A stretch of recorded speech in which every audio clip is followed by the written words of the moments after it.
Okay, I worked at Blaw-Knox, and I worked there from 1950 to 1980, and 30 years.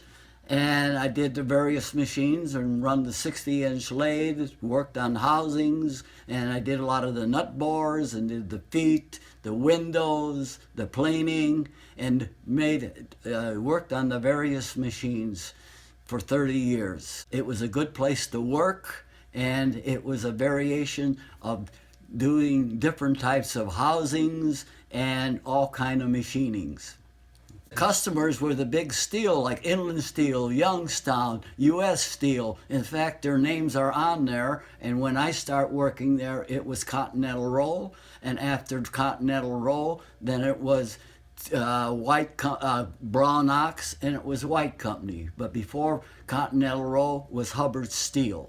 So it was the biggest casting and foundry in this whole area of the United States, and they made some of the biggest castings that they shipped, and had the steel mills for Pittsburgh, steel mills for the mills in around this area, and also for Japan we made a lot of steel mills, and the Philippines we made the steel mills. So it was practically most of the world, and a lot of the newer mills that we made was for Japan. And it was interesting because you made one part, and the next thing you know, somebody else made another part, and you put it all together, and when you put it all together, it was a big rolling mill.